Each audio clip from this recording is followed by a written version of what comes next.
Oh, it's basically about getting to work.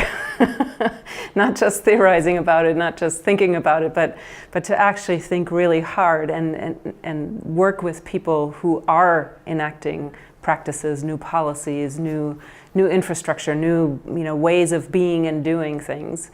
How we can get to a much more profound response to, for example, climate change. But of course, it's broader than that. We are losing biodiversity at alarming rates. We're transforming vast amounts of forest into pulp. We're urbanizing at a hugely unprecedented rate, really, in human history. So these are all processes underway to which we can all react and respond and deal with and suffer, if you will, as a response, or we can proactively engage with them.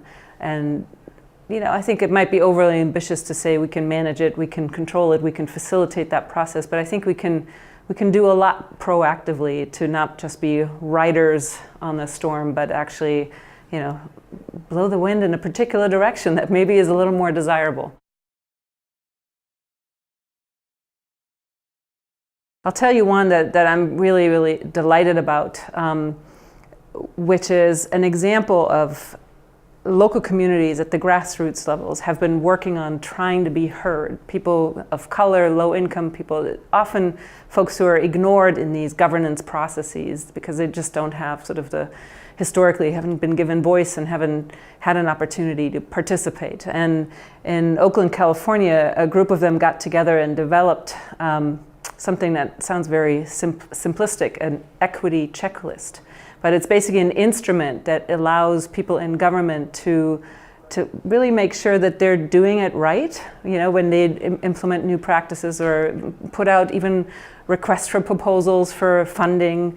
How come those local communities never get access to that? Well, part of it has to do with how you frame the proposal, the call for proposals.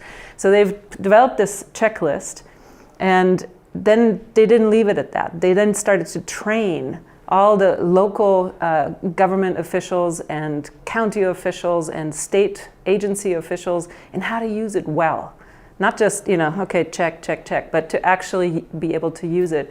And all that advocacy ultimately led to introducing a new bill into the state assembly, which is now law, which requires that every community, as it develops its local comprehensive plan, must address equity in it.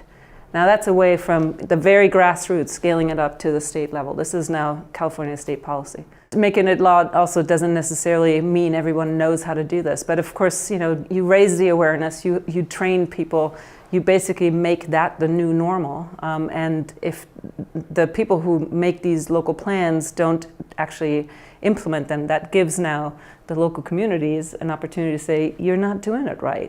They could actually bring a lawsuit to them.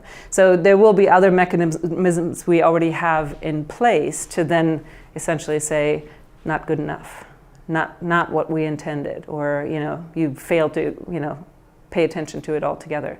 So I think this is an iterative process to get better, and over time, of course, nothing goes just like this in transformation. But it's the beginning of making something widely applicable and making it matter of fact, and then people fighting to keep it and to have it implemented right.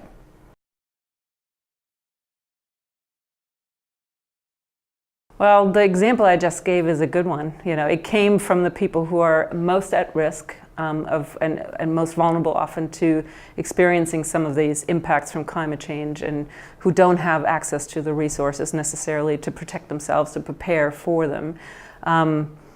It obviously needs champions at every level. I don't think there is a simplistic solution of it's only going to be bottom up. You need also some good champions at higher levels so that they can help with the scaling up of processes. Quite frankly, there are way too many folks who are benefiting from the current system as it is, and to keep it that way, and human nature is to keep it that way. But untold numbers of people are suffering from that very, what we benefit from or have the privilege to experience, many others do not. And so I don't think it's going to come from the comfortable people. I think it's going to come from the people who really are at the limits of what is tolerable. they will be on the forefront of pushing us all to think harder about what needs to change and how profound it needs to change. It needs to change in our practices and policies, in the very ways we think about problems and the solutions.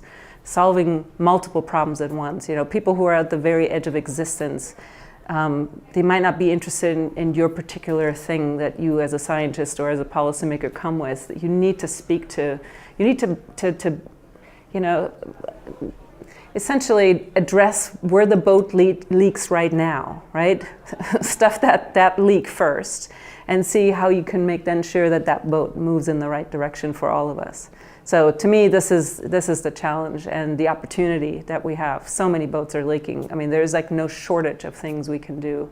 And we need to work with the people who are affected to make it happen. So that's where my hope comes from. That's what I want to see more of, and fast.